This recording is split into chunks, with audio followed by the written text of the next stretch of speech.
How's everybody doing tonight? Welcome to the North Carolina Cryptid and Paranormal Project. My name is Tom, and I'm the host of the show.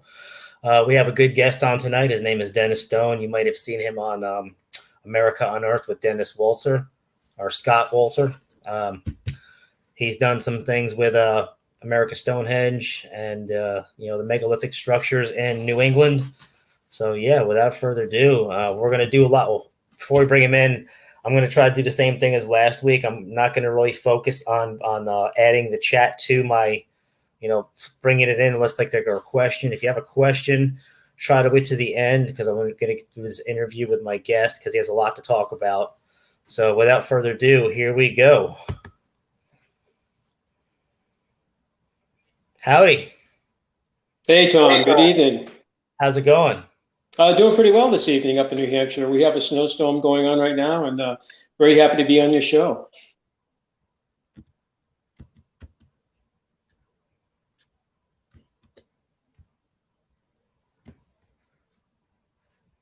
What was snow you said?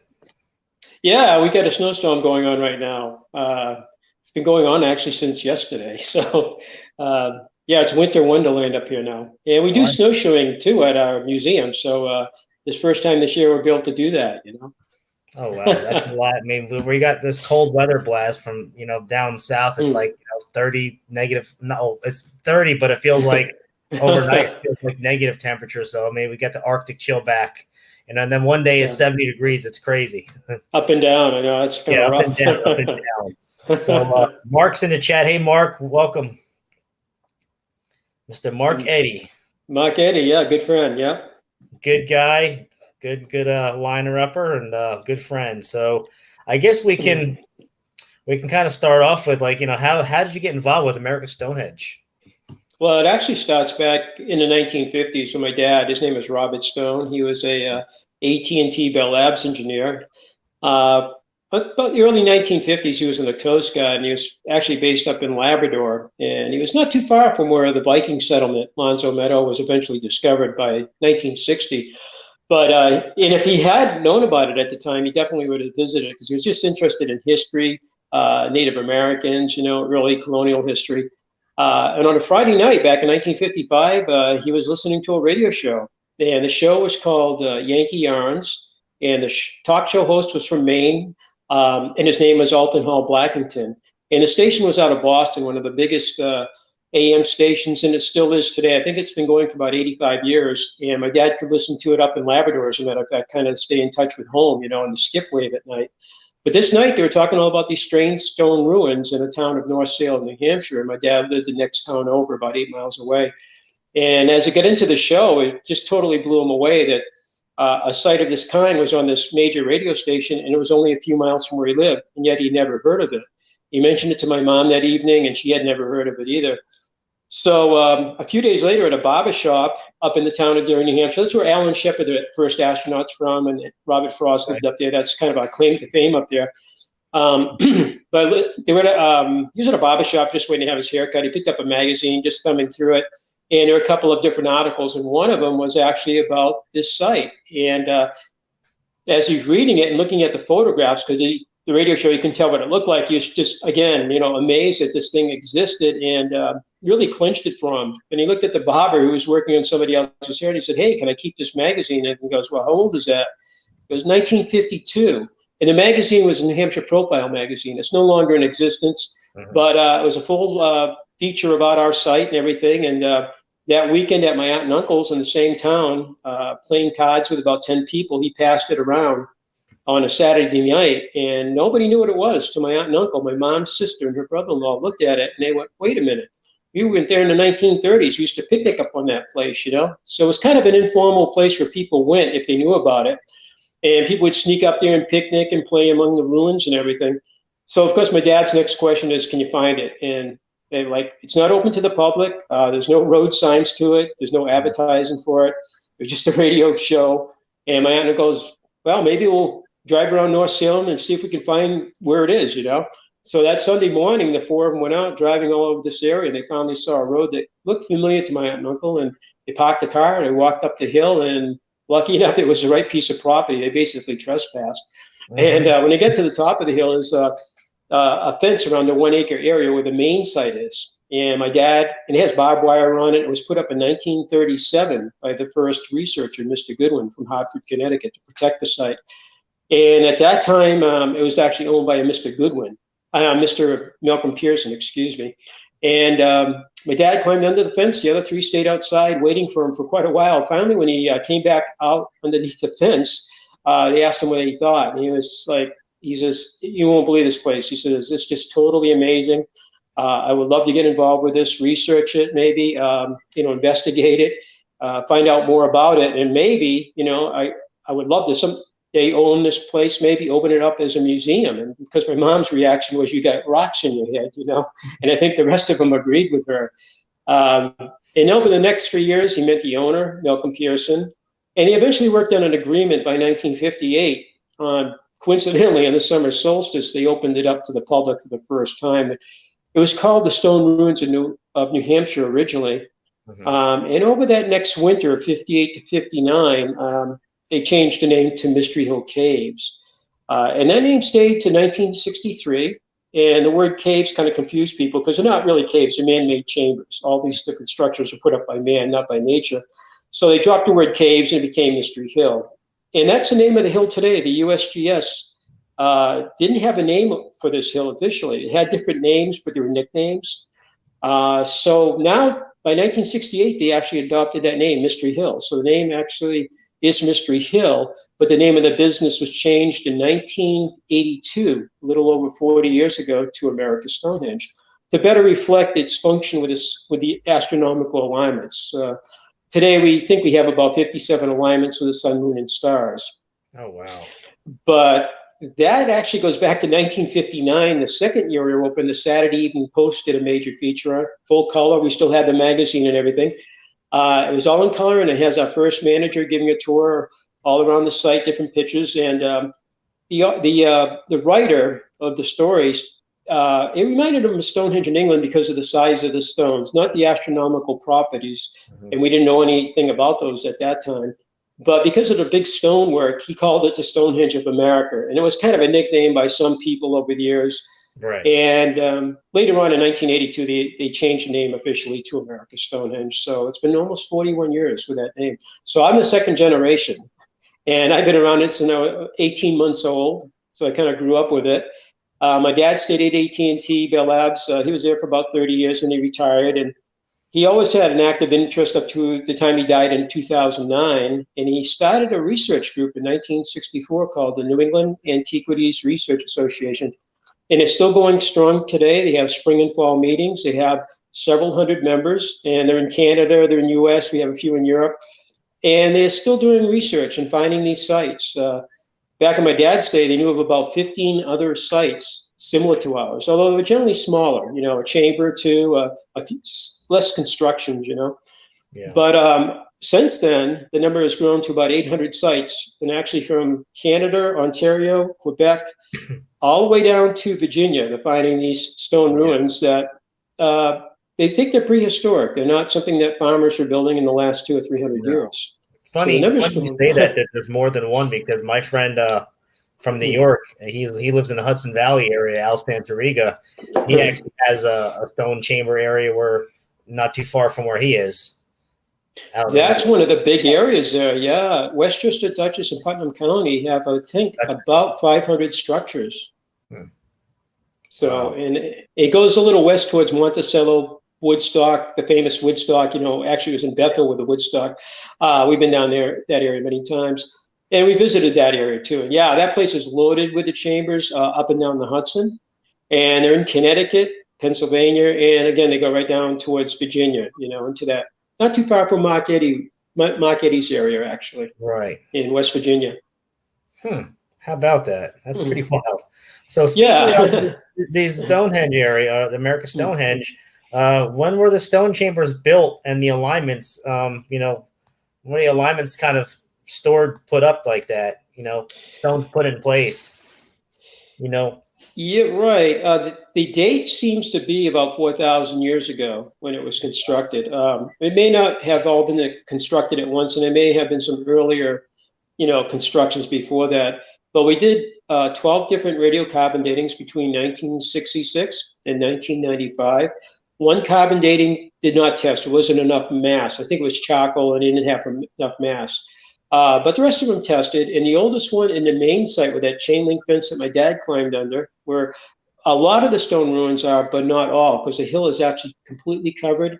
And the hill is about 110 acres. But in the main site, they got several datings in there, and they got 2 datings of charcoal from 3,000 years old, and they got 1 sample that dated to about 4,000 years old. And when they started the astronomical research in 1965, they started clearing out the alignments that year.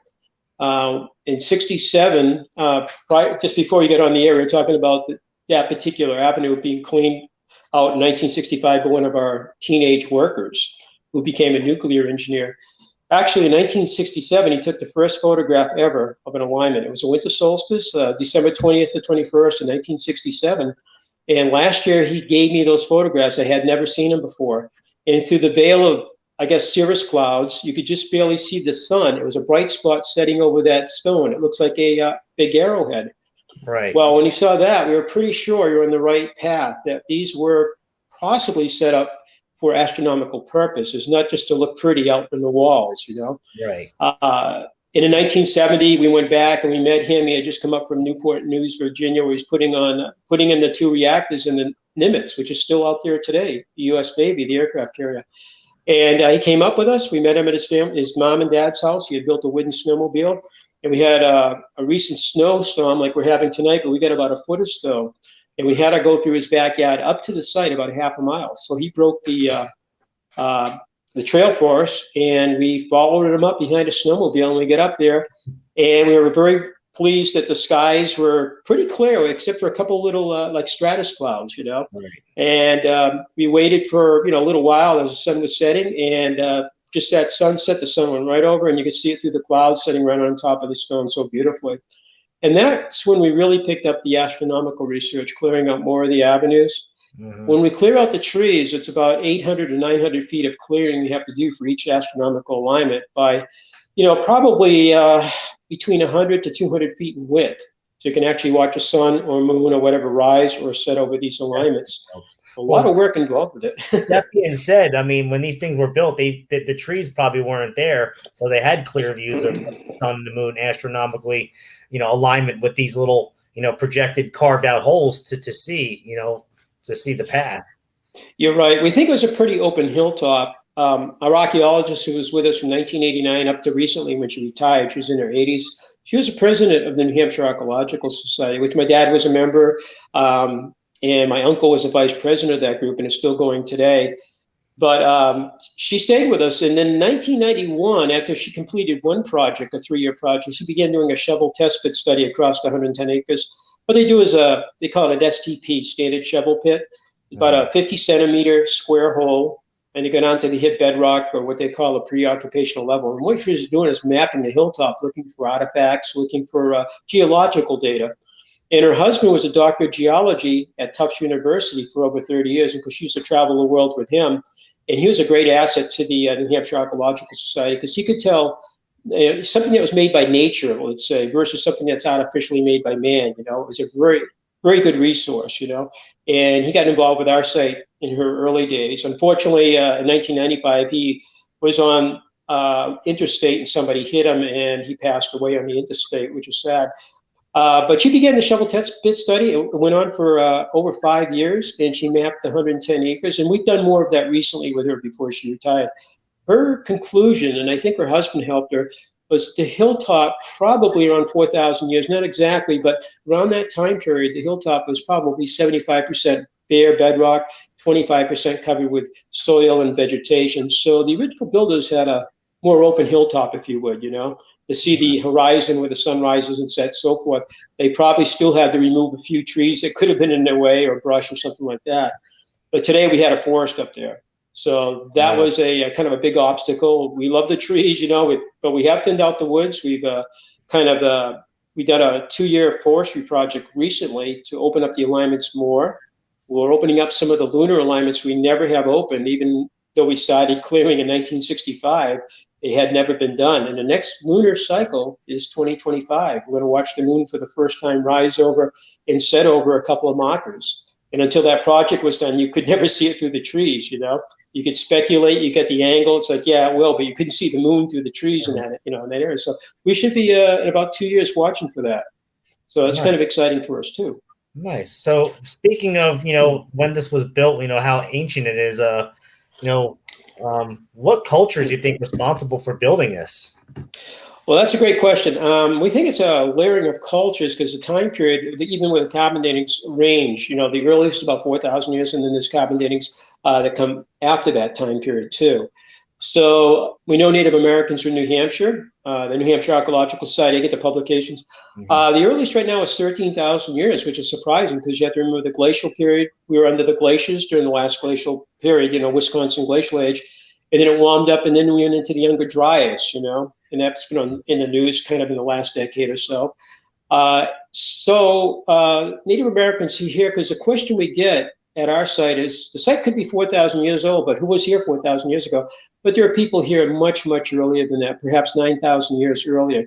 The 13,000-year-old site is actually in the southwest corner of New Hampshire, or more in the southeast corner of New Hampshire, but up in the White Mountains towards Canada, and it's a little bit colder up there and higher elevation, there were people up there between 10 and 12,000 years ago, which again was another surprise. Could people really survive up there, you know, those harsh conditions after the glaciers, you know? And they did, you know, and those sites are up there as testimony to that. But the culture who built these sites, I mean, you know, we have over 800 sites scattered across the Northeast. And one of our archaeologists who stayed with us for 40 years, Dr. David Stewart Smith, he passed away in 2016, unfortunately, from cancer, probably 66 years old, I think. And we're still saddened by that because it was another great asset. He worked well with our archaeologists. They knew each other. They really, you know, worked well together and everything. He said it's like across the Northeast, we have an ancient culture, a lithic culture or stone building culture that's been kind of unrecognized. Most people have never heard of these structures, for one thing. And for the most part, mainstream seems to ignore it. You know, archaeologists, scholars, you know, universities. There are sites in Connecticut, they're all over the place, and one of the sites down there covers 35,000 acres. It's in a town called North Stonington.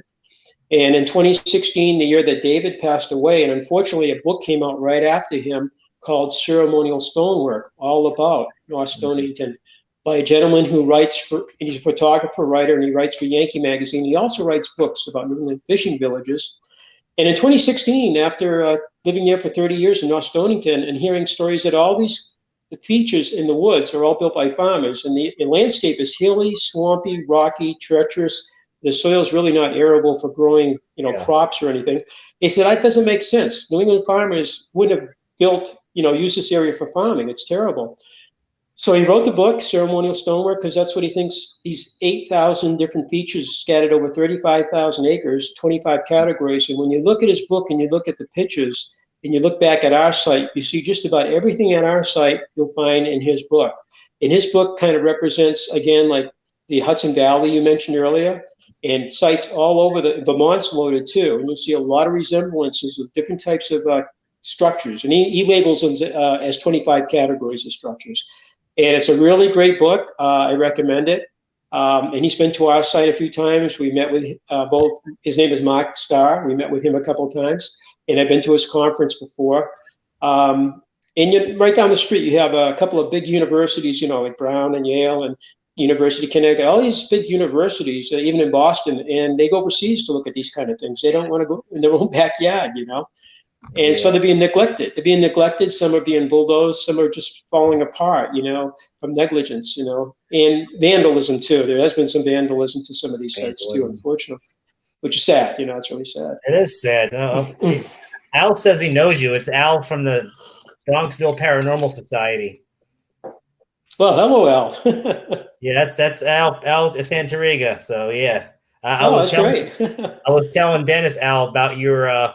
You guys have chambers by you, I guess, out in Dutchess County, because you and Brian mentioned where you went down into one of your chambers and did some kind of, you know, investigation, and you had some cool evidence that you kind of got. So I was going to ask you about that too. Do you think there's like, have you noticed or have you been told about any kind of like paranormal activity in any of these stone chambers that you've been involved with for all these years? And that's for me, right? Or for Al? Is it for Al or for me? This is for you. Al's okay. Sorry. County. Okay, I don't want to step on Al. Well, I know some of his sites have been on Ancient Aliens, and when they filmed that in 2019, they came up and did our site, and they did some of the sites. They did a site in Connecticut called Gungy Wump site too. But the paranormal stuff goes back to the 60s at our site. A couple of crystals were set out. I got the report. And I was reading it last year. I don't remember all the specifics of the report, but there's a couple that lived on the West Coast and a couple of our quartz crystals that were found in what we call the upper well. There are two wells at our site. In the upper well, my dad, in 1963, cleaned it to the very bottom. It's about 23 feet deep, 18 feet of stacked rock, and the bottom is carved. Actually, it was bedrock that was quarried out for 5 feet. At the bottom of that, all that muck had to come out of there. My dad, I guess, had a bucket. I was a kid at the time, and climbed down a ladder. The bottom of it gets wider, fortunately, so you can actually work in the bottom of it. There's no spring of water going into it, so it's just snow melt or rainwater that gets any water in it. Mm-hmm. And when he got to the bottom of it, he found quartz crystals, and these are on display in our museum. And a couple of them were sent out to California, and they were, I forget what they call it, but you can actually read these crystals, and you come up with maybe the history of the site, people who built it, that kind of thing, but it's in the report. But by 1970, Hans Holzer started visiting the site, and some consider him like the father of the paranormal. I don't know if everybody agrees, but he's very famous. I met him many times. He was a very nice gentleman. He came out and researched the site starting in 70. He was here in 71, 72. And in 76, he came back and he did the episode for Leonard Nimoy's In Search Of. We were like number 2 out of the 144 episodes. Oh, that's cool. Which is really cool. And I was there that day, and I had forgot he did the directing on that, and part of the narration besides what Leonard Nimoy did on it too. Right. But the Holzer Files was on the Travel Channel for 2 years recently, and they came and filmed us for a whole week. And they brought in Scott Walters, and David Schrader was a host. Cindy Kozar was one of the, she's a psychic, and she's from Ashland, New Hampshire. And you mentioned you hadn't heard about our site. There's no surprise. She's from Ashland, New Hampshire, up the street, up by the Lakes region in New Hampshire, right up Route 93. And she's living in Colorado, at least the last time I knew when she was doing the show 2 years ago. And she goes, I've never heard of you before. I had to come all the way out. She's been on the road with a crew all over the country, And she goes, I never heard of this place, and I'm from New Hampshire, So it's kind of like, yeah, we know, My dad used to say our place is a well-kept secret, but it's not our intent. But Hans Holzer brought in a number of psychics, particularly in 74 and 1975. And then somebody named Ingrid Beckman was in July 12th of 1974. And we have her reading. And then in November 12th, it was on the 12th for some reason, he brought in Ethel Myers, a famous psychic. And I don't know how it got out. Maybe it was in the newspapers, but Betty Hill, Betty Hill and Bonnie Hill are the famous New Hampshire couple. Yeah. Well, Betty, and Bonnie had unfortunately died from cancer in 69, so we didn't get a chance to meet Bonnie.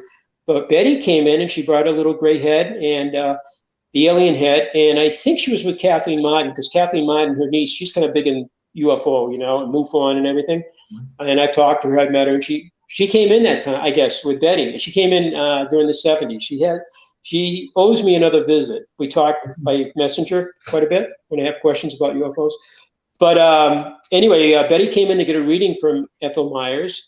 And that week when they're filming for the Holzer show, Alexandra's youngest daughter, Hans Holzer's younger daughter, Alexandra, actually came up. She usually did her interview for each episode, I guess, from home or from a studio. Right. So the first time she went on the road, and I met her there, and we stayed in contact for the last 2 years. And I just asked her a couple of weeks ago, does she have any idea if he recorded that interview with Ethel Myers giving a reading to Betty Hill? And that would be pretty cool, I think, Yeah. And she says, my dad still has thousands of things I'm going through. She does her own shows and stuff like that.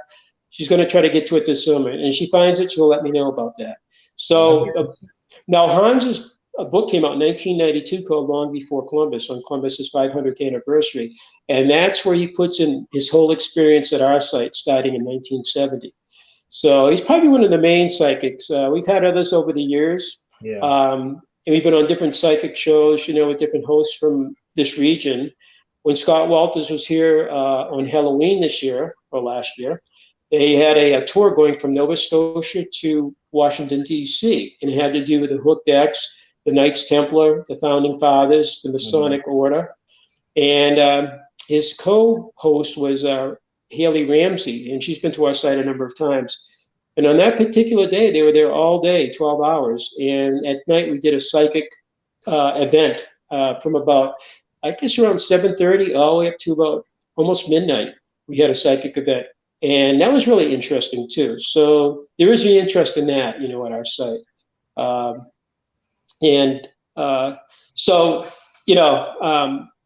been talking to Alexandra, and she's interested perhaps in coming up and doing something else on the site eventually, I guess. But there's been a lot of readings by different people. And it's usually about who built the site, what do the people look like, where did they come from, where did they go to, what happened to them. And again, the book that Hans has written in 1992 has a lot of that in there. That's pretty wild. You think it'd be like maybe it's something to do with Knights Temple or ancient Druids or even like Vikings? Because I know like on the other show who was involved with the two guys we spoke of earlier in the pre-interview, the Jim Vera and his brother. Those guys are the Masons. They have like they kind of are on the mindset that this stuff was built by like ancient Vikings. Yeah, I mean, in fact, they had their own show on for about a year about the ancient giants, Mm-hmm. And they did a show in Roanoke too. But Jim, I think, kind of got his start doing lectures at my dad's group, NERA. And that's how I first heard about him, looking at YouTubes. And there he is at a NERA meeting talking about these ancient sites, and he's from Western Mass. And I'm hoping to come back for another visit. I stayed in touch with him for a while after that meeting with him and the others back in 2015. But yeah, he was a member of my dad's group, I don't know if his brother Bill was, but he was definitely. Right. And then he got his own TV show and everything. Yeah, he has his own TV show. There's a couple documentaries, like I said, with the ancient giants and whatnot. But I was going to discuss like the Oracle Chamber. So let's get into that. That seems pretty wild. Between that, the speaking tube, and the sacrificial table, those three things sound pretty interesting. Yeah, and I think I sent a couple of pictures of the table, a couple of different shots of that in the Oracle Chamber, which is adjacent to the table. And the Oracle Chamber is probably the biggest chamber still existing at the site. It runs north and south. Actually, most of the structures up there are out of true north, and they run north, south, east, and west. In the Oracle Chamber, the long axis is north and south, and you actually enter it and you take a right turn. The original roof and lintel stones are missing. We have photographs going back to 1920. We have 4 photographs from 1920, and it shows a beautiful lintel roof going into the Oracle Chamber. The chamber, again, is about 30 feet long, and it's called the Oracle Chamber because of what they call the Oracle Tube. It's a 6-foot hole in the wall built intentionally, we believe, for a voice to go through. And inside the Oracle Chamber, it's midway up to 30 feet on the left. And when you stand there, there's actually a step. So somebody about 5.5 feet tall, I'm 5'8", and I can stand there with no problem. You stand on the step, you yell, the voice goes through the tube, and it comes out underneath the sacrificial table. And the step is actually part of the bedrock. So they had quarried part of the bedrock away, leaving that step there, if you will. Yeah. There's a bed below that goes 8 feet into the wall, and the bed actually has a window that you can look back into the chamber. We call it the bed. We have no idea what it was, but it looks like it was used for that intention. It's horizontal, and you can squeeze into it. And I thought, this site is a ceremonial site, and the Oracle Chamber could be a place where a priest or shaman or somebody stayed during ceremonial days, like the solstices, equinoxes, or some other special event. I'm sharing pictures right now as we speak. So these are steps going in the woods that I'm posting right now. These are going to into the chambers, or no? That one here is actually outside the main site. It's okay. Yeah, it's actually it's actually a stone that has fallen that was found around 1997 by one of our friends. And that stone there is about 14. You can't see it though because it's fallen over and broken in 3 pieces. What you're looking at is the pedestal at the bottom. That stone was found by Dr. Winkler from Penn State, and he was with us from 97 to 2001. Unfortunately, he died right after retiring from Penn State after being there 30 years as an archaeoastronomer professor. But he was with us for about, almost 5 years, and then he had a heart attack. So he never quite completed his work. But he looked at that stone, he researched it, and he said it was standing at one time, it would align with the star Izar, which is I call it Bootes. It's probably mispronounced. I'm mispronouncing it. But it would work at about 4,000 years ago for about 100 years. And due to the Earth's precession at 25,920 year cycle, it would eventually no longer align with it. But from the main platform, the main center of the site, you look out, you see this 14-foot monolith, and it's so tall we call it a menhir, which means long stone in Europe. And they had a slanted top to it. And you can see all of that just laying on the ground today. It looks like it could have fallen over from an earthquake, perhaps, or maybe a large tree hit it. And then it split into 3 pieces. And it's been laying there all these years. And just below it's the bedrock with a thin covering of soil around it, So that's not in the main site. That, I would say, is about roughly 400 feet from the main site, northwest, on the northwest part of the hilltop. Okay. Yeah. What about this next picture? Is this just like connected to what you just spoke of, or no? No, that's just one of it's really hard for me to see. These pictures are so small, but I believe that's one of the quarried slabs. The site was built using large slabs of stone, whether it's a sacrificial table, the astronomical monoliths, the roof slabs. Some of them weigh up to, the biggest one is about 14 tons on the main site. That's about almost 30,000 pounds. Yeah, and that's a small version of it right there. Yeah, so we discovered in 1982, one of our staff members was out in the woods having a picnic. And it was a stone that was wider than that and had a little stone underneath it, like you can see it sitting on the stone on the front there, underneath it. And she was told by Dr. David Stewart Smith back then, as he instructed our staff, look, if you're out in the woods and you see a stone that's kind of propped up with another stone underneath it, look at it carefully and see if the edge of it looks like it's serrated, and that would indicate that somebody was doing percussion flaking, like making an arrowhead, but on a large scale. And the fact that it's propped up with like a little field stone is also interesting. So she was sitting in the summer of 1982, just sitting there having her little lunch. She looked down and she noted the stone seemed to be elevated where she was sitting. She looked underneath it. I think she saw one of those little propping stones. And then she noticed the edge of it's all serrated, like you look at the edge of an arrowhead, spear point, or even like we have a stone hole in the building, an ancient stone hole, and the edge of that's serrated too. So she saw that. She told David Stewart Smith, and the next year he actually excavated in front of it. They found all the little flakes of stone that had been hammered off it. Since that time, we found 34 of them of various sizes, including the one in the picture, all over the hilltop. It finally dawned on us more recently that with all these big slabs of stone out there, somebody was out there when the hilltop was fairly bare and they could see the bedrock much more easily. Today, it's forest, it's dirt and debris.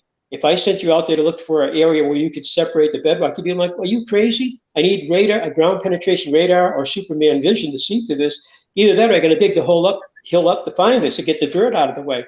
But 4,000 years ago, they could actually see the bedrock, we believe, and they were actually looking at fissures or cracks in the bedrock. And they would drive wedges in there, separate it, prop it, and they would start working on dressing or shaping the stone. So whoever was building the site, I don't think they were done with it. I think they had much bigger plans. And then the question came up, if they didn't finish it, why didn't they? What happened to these people? Was it disease, warfare, or some other reason that they abandoned the site? We just don't know. That's one of the many inscriptions. That's in the Oracle Chamber, actually. The Oracle Chamber has 2 inscriptions. One is just an arrow carving that was found in 1967, just above that, actually, in the ceiling. And it was found by one of our guides on a tour, and probably in the summer of '67, I think. But that was found in the 1930s, or at least we talked about back in the 1930s by the first researcher, Mr. Goodwin. And they called it deer carving. And if you look at it very carefully, it's a little hard to see in the picture. It looks like a deer going to the left. But the antler is not a deer antler. And so what we think it is actually an ibex, which is found in Europe. Mm-hmm. And if you Google the Iberian ibex, the antler looks like the same, So one of the theories by some of the researchers, like Dr. Barry Fell from Harvard, was with us from 75 up to his passing in 2000. Let's see, when did he pass away? 1994 he passed away. So he was with us for about 20 years. He was a Harvard professor from New Zealand, originally educated in Edinburgh, Scotland, and an invertebrate marine zoologist. But his passion and what he did on the side was study inscriptions, ancient scripts. So he could read, I think, 6 modern languages, and he could translate like Minoan linear A and B, and Celtic Ogham, Phoenician or Iberian Punic, Libyan, and some other Semitic scripts. And so he joined us in 75, and he found 3 types of scripts, and he said all of them came from Spain and Portugal, the Iberian Peninsula. And so with that carving there, kind of looked like an Iberian ibex, kind of, kind of fits in with it. So there are 2 carvings in that chamber. That chamber has 5 closets. It has 2 underground drains that keep it dry, man-made storm drains. The whole hill the main site has 12 storm drains, some of them running 75 feet. They run in the ground. They're all man-made, and they keep the place dry today from rainwater and when the snow melts. A few have been excavated, including one of them that runs out of this chamber just to the right of the picture down below. It runs 45 feet, and that was excavated in 1967. It was excavated by Goodwin in an earlier day back in the 30s. Sometimes they find different types of artifacts, pottery, tools, stone tools like that inside. This is wild. That's your oracle chamber looking east. Okay. And you're standing kind of in a north-south corridor. On the right side is one of the closets. All you're seeing is the opening to the closet. In the far distance, you can see one of the shelf closets. And to the right of that shelf closet, it has a shelf there, you can see, is another closet kind of hiding, which you can't see in the picture. But there are 5 of them in that chamber. It's got a lot of detail in that structure. Yeah, that shows it up a little better. Definitely wild. You can see you can almost see like little crevices, like you said, like little hiding shelves that are inside that, that part. Yeah, definitely. I mean, some people argue that the site was all built by a farmer. Actually, it was a shoemaker. And you look at the detail inside of this chamber, including the ceiling on that is corbelled. That inverted staircase kind of looks like almost like an arch, but it's before the arch where the keystone was invented. It's actually found in many European sites. It's an old world technique of bridging the ceiling. And so as the wall goes up, it goes in kind of, and you can see how it kind of curves. That part of that chamber, the east wing, is corbelled. The north-south part is just vertical stacking of stone with big roof slabs on top. So that's an interesting architectural feature. Mm-hmm. And down at the end of that is one of the drains I mentioned. And to the right of that is now an exit, but we believe originally it was a window. The deer carving, by the way, if you look down on the left side, kind of the middle of the picture, sort of, you'll see some white paint, I think, on the left wall.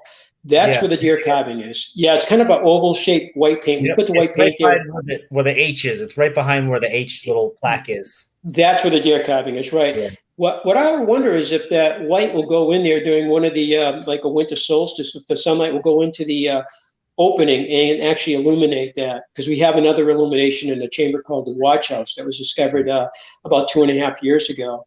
And that was quite an exciting find for us.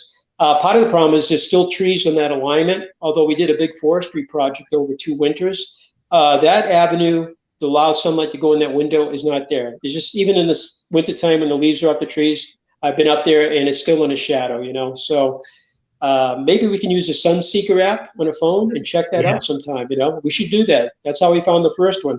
That researcher Haley, that's with Scott, she actually did it in 2019. She stood in the back of the chamber, goes, she came up from Texas, and she's standing there with a Sunseeker, and she goes, I think on the equinox, you're going to see the sunlight strike the stone. And a year later, after we did all the tree clearing, sure enough, we got some beautiful.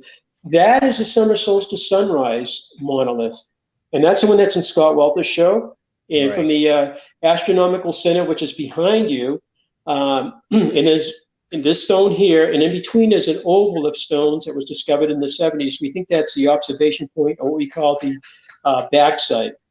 The stone you're looking at to watch a sun or moon is called the foresight. And the shape of that, we were quite curious why it was shaped like that, because a lot of our monoliths look like an arrowhead.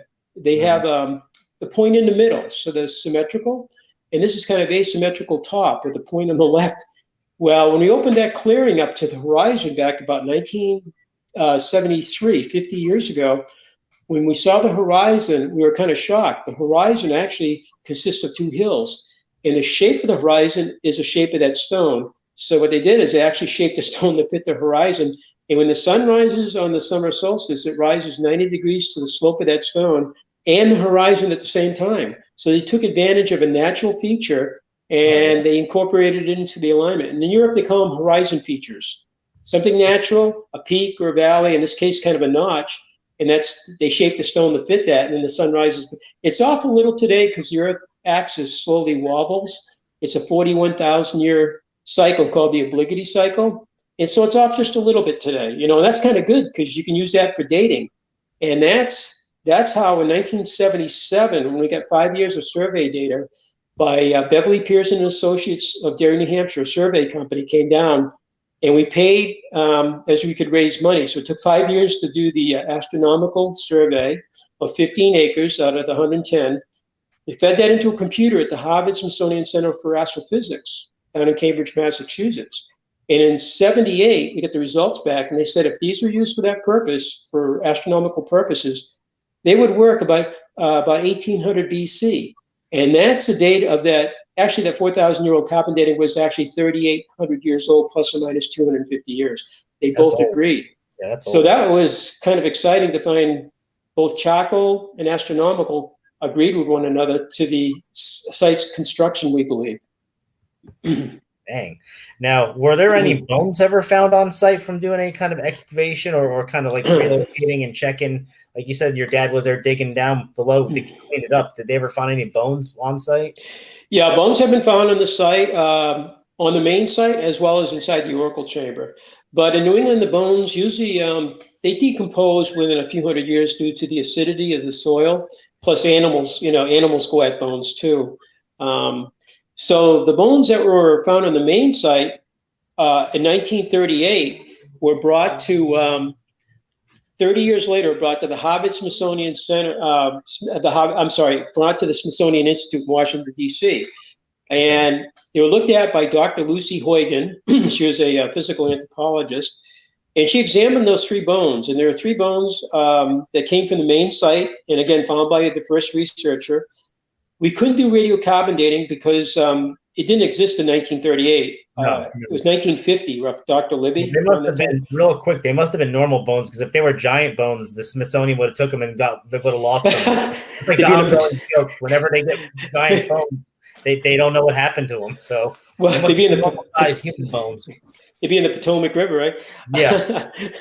Well, actually, it was interesting. She said you could see markings on them, little scratches. And she said that those markings were made while the human being was still, she first thought they were human. And then she said the markings looked like they were made while the person was still alive, not as the person was dead, the bones were there, and then they got scratched somehow later on. Right. But one of her comments, we have a full report, is she said that these bones are much denser material than she would normally think for a human bone.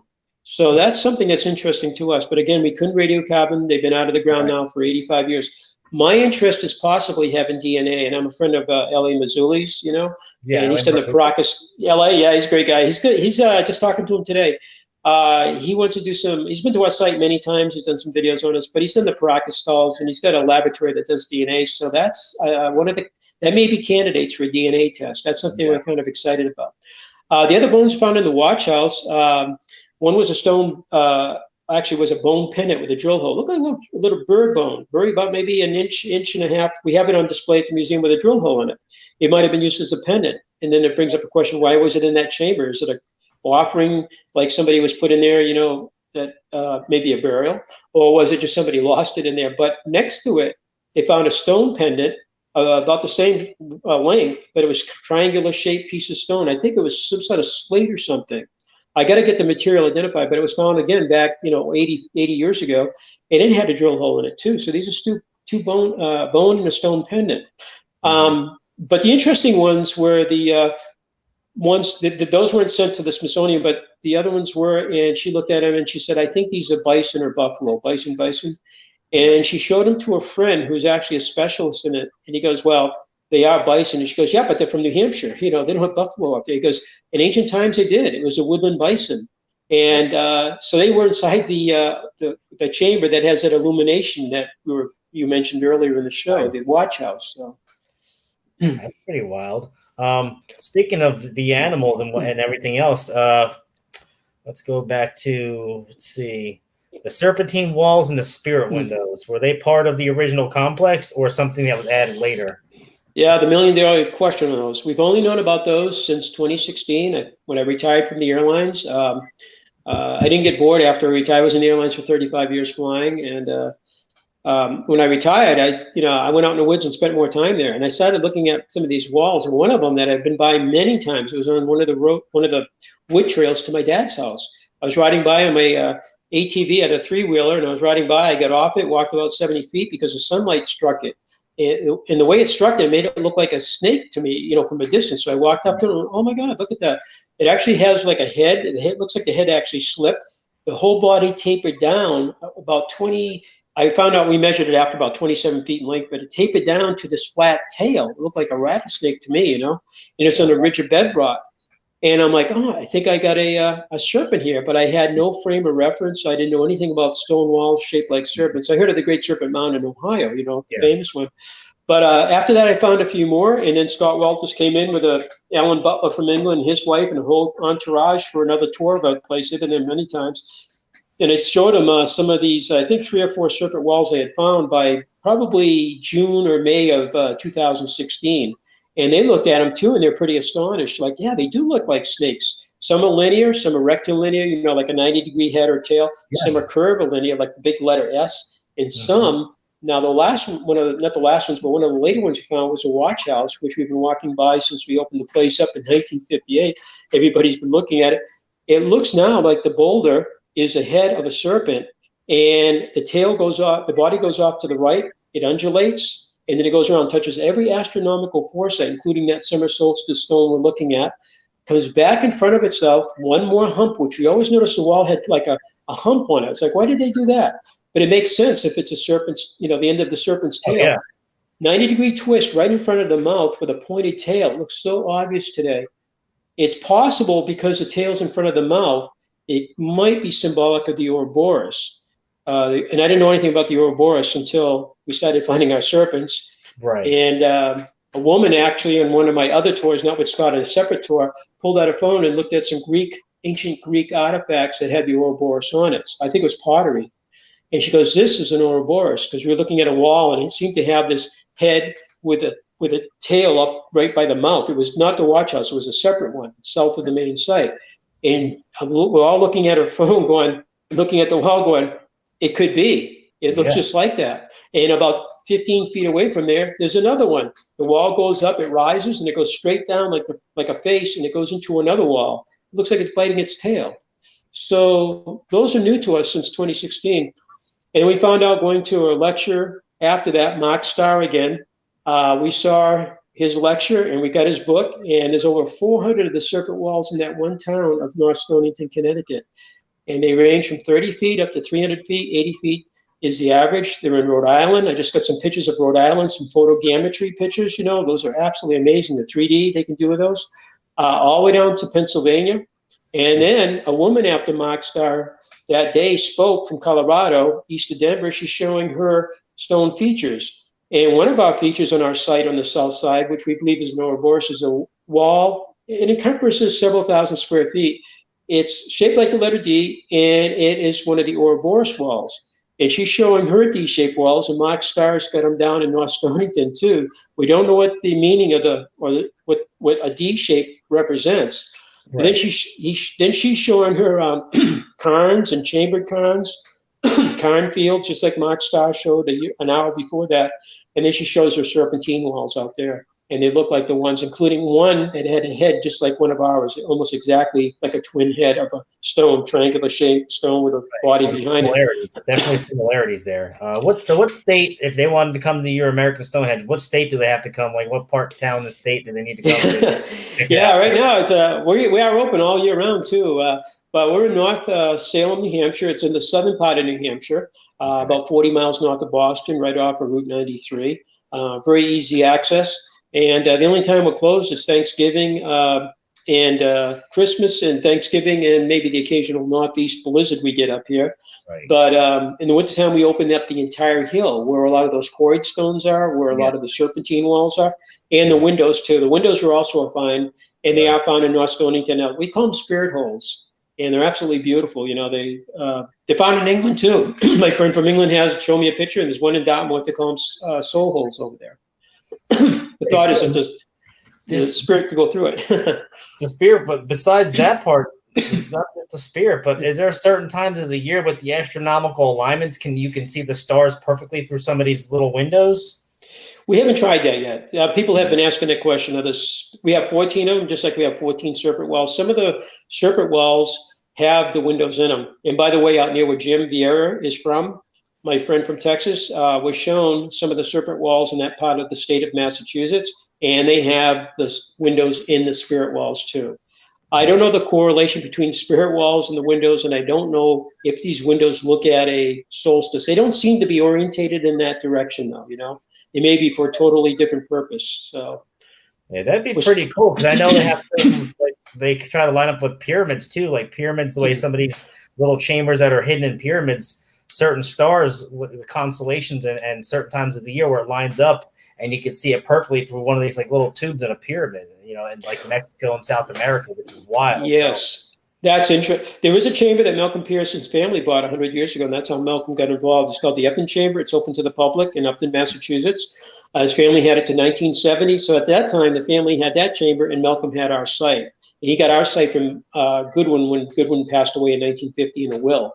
So that chamber it looks like an igloo. It's like a passage grave you see in Europe with a beautiful corbelled roof, like I've seen in Newgrange in Ireland.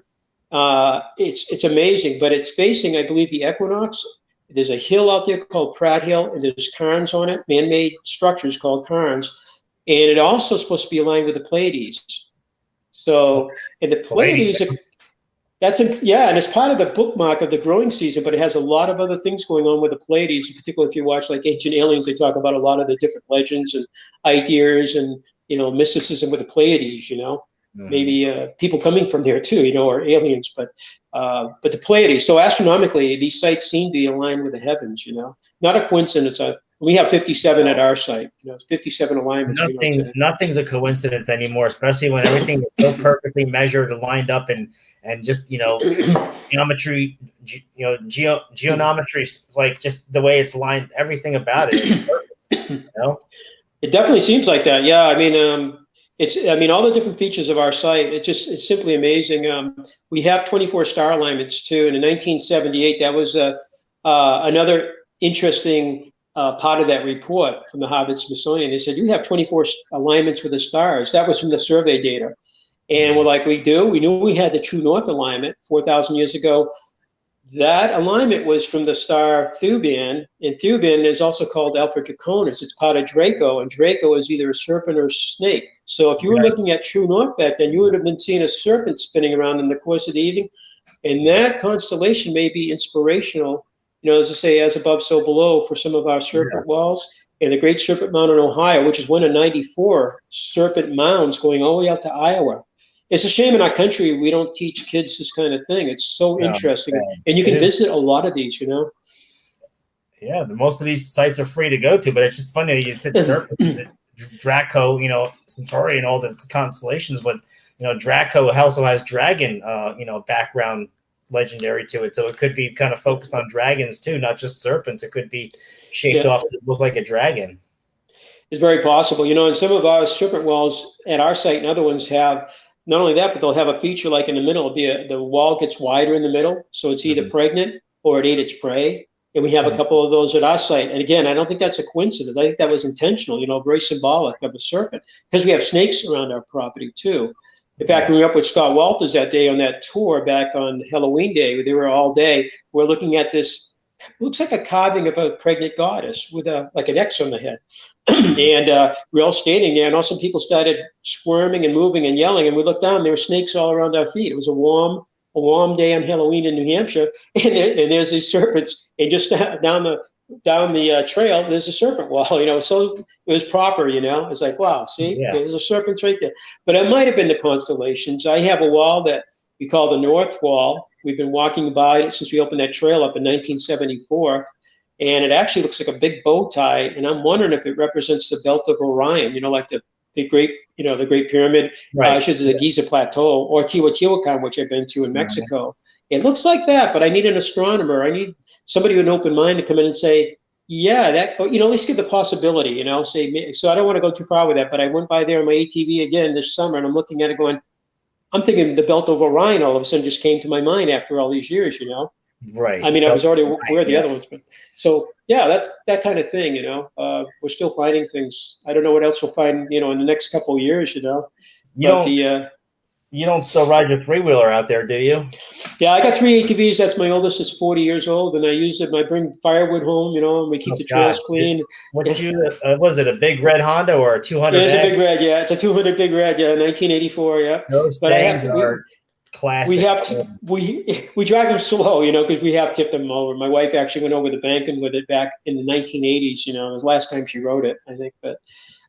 It's been a wonderful machine as far as it keeps on going, and you just got to be careful with it. And you use it for keeping the place clean, basically, How's that? Did any special things line up on the Iron Millennium? So I guess the Millennium, or I guess 2000, once 2000 started, did anything special things line up? They had a different calendar than us, so there's nothing really in that, but 2025 we'll have the lunar alignment, the lunar max, and then in 2035 we should have the lunar minors, the moonrise. They call it the lunar minor standstill, moonrise, and moonset. But in 2000 there wasn't really anything there, no. And that's the dates that we came up with, from the time of Christ and everything. These people we think were around 2,000 years before that, possibly. We do have one carbon dating. It was done by Woods Hole Oceanographic Institute.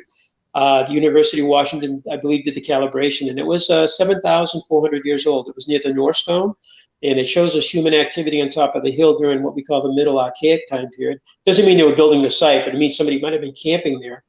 In front of the North Stone, the first project, our archaeologist, she found a fire pit. It was a 3-year project. She found a fire pit right against the North Stone, undisturbed, the layers of strata not disturbed, and that dated 1,400 years old. So the stone could have been there for thousands of years. Somebody came along and had a campfire and used that as a backstop and built a fire there 1,400 years ago. And I think that's a really good piece of evidence. That is, I think, a good one. And just 20 feet away was at 7,400 year, but that was completely separate time. And I don't think any of the structures were built until a much later period, I think, as far as we know, How deep was that fire pit? Just a basic, generic couple feet down? They have the whole, they get the layers of, stratigraphy, everything's measured. And then they struck bedrock, and the base of the rock was in a crevice in the bed that helped to stabilize it. But they have the measurement from the surface, probably in centimeters, I think they use, metric. Okay. And I don't have that on the top of my mind. I have actually a diorama. We got it actually displayed in the building, though, and you come and see it, I just got to come out there. Please do. We were just down in your neck of the woods 2 weeks ago. We went to the Etowah Mountains in Georgia. We were in South Carolina at Salem. My in-laws live in Salem. And then we were in North Carolina, just on the border. We've been down there a couple times in the last 3 years. We love the state. I used to fly into Raleigh all the time I flew for American. I used to fly into Raleigh all the time, and Charlotte all the time. Charlotte's the business airport. I mean, it's crazy. It's amazing. It's crazy. I'm glad American goes there. U.S. Air got merged, and it worked out perfect for us. Yeah. So. Just as long as it's not, was it Southwest? I think Southwest Airlines are the ones that got all that trouble a couple weeks ago with all the. They did. We were on vacation. I'm glad it wasn't American, because we get I get the retirement thing, But in any event, we still had to get home, and if it was messed up, we're like, oh God, we got to drive home. It's like a 2-day drive, but we made it back, no problem. And they treated us so nicely and everything. And so, so these sites are all over the place, and the Etowah Mountains are amazing. If you're down that way ever, just if you haven't been there already, just incredible, I'd love to check them out. Definitely, if they're near me, I'd like to try something local, because I used to live in New Jersey till I was born and raised in New Jersey, and then I left 2007 for North Carolina. But all the years I've never really knew nothing except for like Delaware, like the mountains over by Delaware along 78 up over there in those mountains, and like the Delaware River water gap, and just the basic stuff, camping areas, hunting, and all that. So I really never knew about any of these megalithic structures and sites until these history shows on like, Scott Walter and the Vera brothers and what you did. So I never really knew about it until then. Yeah, the nice thing is these shows, like your show too, it gets people introduced to the subject that's not talked about in our school system for the most part, or even in the media. It kind of ignores all of this. I mean, our first show was on with Arthur C. Clarke and Rod Serling in 1970 on NBC, when everybody watched the three networks, and NET was a National Education Television before PBS, the name changed. So we were on that show with him called The Unexplained, and then. William Shatner's new show was called that, but I was on his previous show called Weird or What, and he had me on that. So we've been on with Spock and Kirk and, Rod Serling and Scott Walters. And most recently we're on What on Earth. It's a science channel, which is part of the Discovery Network. And they did it in London during COVID, and they did a nice little segment on us because they saw us from the air, the aerial shots with the astronomical. And they saw amazing from the air. I bet that looks really cool from the air. It looks cool, yeah. And that's why they did a show on us. And that's the most recent show. And we've been on Irish TV. We've been on Italian TV. They filmed me. One of the stars came over and he spoke in Italian, which I did, asked me all these questions like you're doing.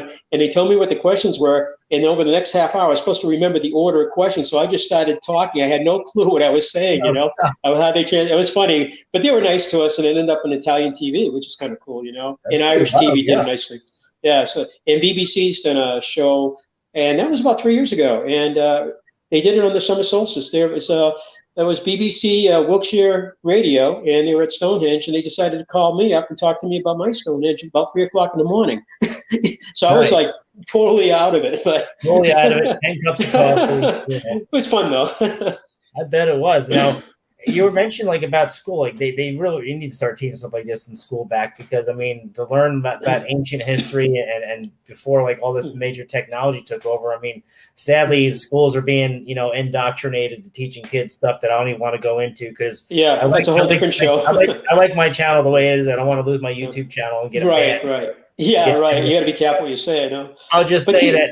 Yeah, the new agenda is really taking over for the worse, and I hate that it's going that way. I wish they would teach stuff like when I was still in school, real ancient history and before technology took over, I can't argue with you at all, like reading, writing, arithmetic, history, maybe STEM, but all this, keep the politics out of it, teach kids, keep the politics 100% out of it.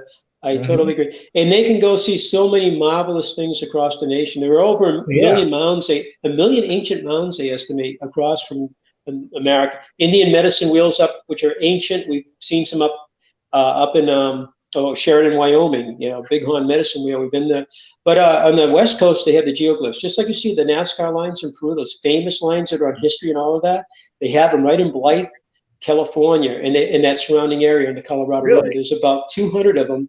The best place to see them is either with a drone or above, because there are people, there are animals and insects. But actually going east, they have some and there's serpent ones there too. And if you go east towards Kansas in the flatlands, there's more, and they're actually, some of them are shaped like a snake too. So this serpent is kind of around everywhere, You can pretty much just get a drone. You can get a drone and fly a decent quality drone and fly it over there, and you can get really good, good footage. Let's see. Dennis have translated. Oh, Al said you should have called him, and he could have translated all the Italian for you. Oh, I wish I had. It's a little too late. That was about 9 years ago, But thank you for offering. Though, if that happens again, I'll be sure to get his number and call him up. He'll tell you all the cuss words. He won't tell you all the good words. He'll tell you all the cuss words so you can cuss at him.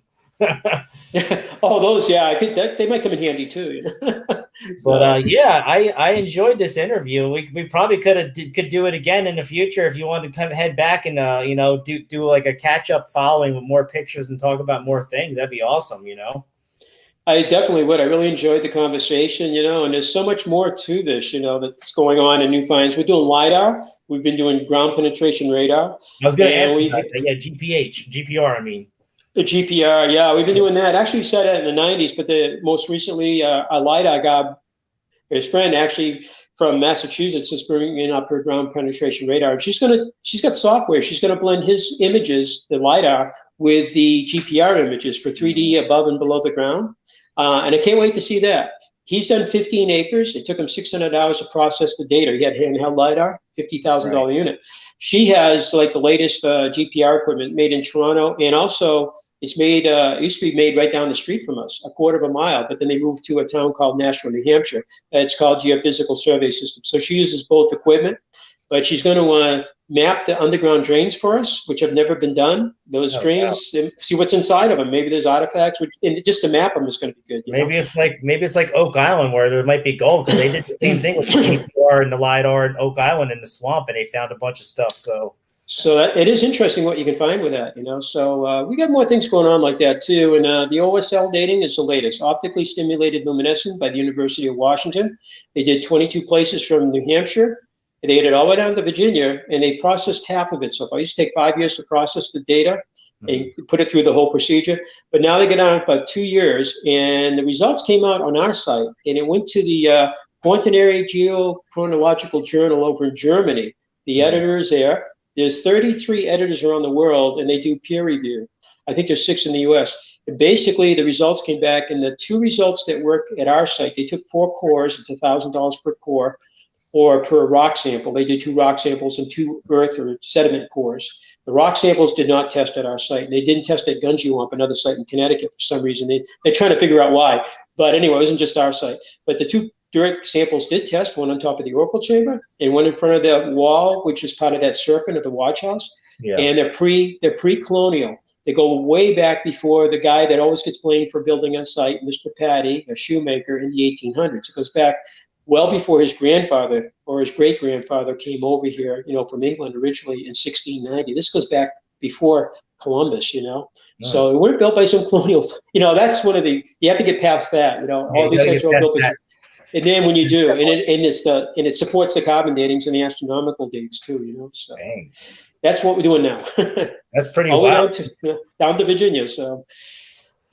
That's pretty awesome. That you got to get past that main kind of set point people have in their heads where it's colonial. It's not colonial. It goes back way before that. Exactly. That's just an agenda someone created that they want to keep. They don't want. Maybe they don't want to know who really built it. Maybe it's kind of something they want to keep secret. But the truth will prevail. So that's what we hope. Yeah, we just want the truth. We don't want any. Like political correct, whatever it is. We just want to know the truth. Whoever did it did. How it got there. Who much did it.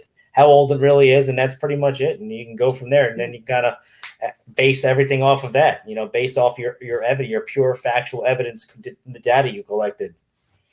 Yeah, I think the truth is ultimately what we've always been trying to do, and I think the whatever comes out will be interesting. Of who these people were, where they were from, and they'll have these sites all over the landscape. And not just in our site. Our site is not by itself, we don't think. It's more of a Reader's Digest. Everything's compressed at our site, but it's not the only one. So. No, but it's been more of them throughout the country. Yeah, and but there are sites down in your area too, in Georgia. There's the hill forts down there, and even in North Carolina. So I'm not sure. I got to read a little bit more, but I've been to the Judicula Stone in your state. That's the one that's been on Scott Walter's show. It has all the inscriptions on it. Yep. I've been there. I was there last year. I visited West North Carolina. I actually had Mary on, and she talked about Judicula out in West North Carolina. Really? And how it's kind of attributed to like the Cherokee, ancient Cherokee. And they said, I think she said something, but where the Cherokee said it was there before their people knew about it. So it's that ancient. Yeah. Could go way back. It definitely is something that's very interesting. It's impressive when you see it too, And the High Grove, what is it called? High Grove, I think it was. I think that was in North Carolina. It was right on the border, South Carolina. And then when I went in and I looked at some of the inscriptions there, Native American. But you look at some of the photographs they have inside the museum, separate from the bedrock. We went on that. We were there, I think, about a year ago, and there's actually ancient Phoenician symbols. Letters, not symbols. They're actually Phoenician letters with some of the dates like 1572 and 16. All they talk about in the museum is a 16-something date on 2 different rocks, 2 different counties. And as my brother-in-law were looking at it, he goes, I think those are Greek. I said, no, I think they're Phoenician, which is before the Greek. They borrowed it from the Phoenician. Yep. Yeah, it's in the Hebrew writing, the alphabet came from that. And there they are looking, and we pulled out the phone, looked at the Phoenician alphabet, and the letters seemed to match up. There's not a word in that museum about these, and that's what Barry Feld said, going back almost 50 years ago, that this stuff is there. They don't even want to talk about it, They don't even mention it. They could call it graffiti, but they don't mention it. They don't want to talk about it at all. They want to keep it closed. They do. It seems like that, yeah. They have a certain history book written. They want it to stay that way, I guess, So. So, Yeah, well, it's the same thing with the Smithsonian with the giant bones. People digging up all these giant bones, and they bring them to the Smithsonian, and then they want to know, what they found, and we don't know what you're talking about. What bones, It's well, crazy. Mark Eddy had that same thing down where he lives with the Grave Creek Mound, in a little museum. They don't want to discuss it. He goes, yeah, but there's a picture of the bones there, the skeleton. They don't want to discuss it. So, I know. But interesting enough, yeah. Yeah. I found something real quick before we end this. I found something that was kind of, I don't know if it was something like what you have in your area, but I remember when I was in Greenville, South Carolina, they have a place called River Park, River something. It's a natural formation of rocks, and runs along rivers. A river in Greenville, South Carolina. It's the architect is so awesome looking, but they say it's like, colonial times, but it looks more ancient than that. I'm gonna have to look into that, because I was actually at this park, I think 2 years ago, with my family, and I was awed and amazed by how, like, some of these stones were stacked and set along this river, along the river edge walk. So yeah, definitely have to go back there and check that out. That's where my in-laws live, down in Salem. So we went Charlotte to the Greenville, rented a car. So we've been there 3 times in the last 2 years. So if we get down there again, it might be kind of worth trying to find it. Check it. You go down some really old cobblestone stairs that bring you down to where the walk is, and then the river kind of wraps around. But I mean, the stone structures there are so amazing, and just you can tell it's kind of ancient. Yeah, that definitely had to check that out. Yeah, and my sister-in-law's her daughter, and a lot of she had 5 kids. They all live right around that whole area, so that would be great to check that out sometime. Maybe we'll be down there next year. Yeah, Colonial root cellars, my ass. Yeah, that's what we've been hearing for almost 70 years, right? We don't agree with that either. So I think there's something else going on, So. But it was a pleasure talking to you tonight. It was a pleasure having you on, Dennis. I mean, I'd love to do this again and in the future, and get some more sharing out there and discussions. And awesome. I had a great time tonight. Thanks everybody in the chat. So once I end this broadcast, you can just drop out of the studio, and I will talk to you. Well, thank you so much, Tom, and thank you, audience. It was a real joy, and I hope you can get up to New Hampshire sometime. And I'll definitely be down that way too, to visit our relatives again. And we may be going there in May. I just thought of that. We may be down there, going right to the Greenville Airport down there. So maybe if we have time, we can check that out. When we're down there, that'd be kind of cool. Sounds like a plan. I'd love to. Yeah. Well, Happy New Year to you, and thank you so much. Don't be a stranger. Yeah. Oh, if people want to see us, it's website's StonehengeUSA.com, StonehengeUSA.com, and everything's on that, including a complete virtual tour of our site and a 12-minute video. It's all free. You can, and there's an email to ask us questions or to get a hold of us too. So, but thank you so much. Thank you, and I'm glad you put out how people can get a hold of you. Can they find you on Facebook? Like, if they have a question about any of this? Yeah, Facebook. We're on Instagram, and we're just gonna TikTok to do. We're gonna do some videos. When we're on the road, we did a mini one down at Etowah.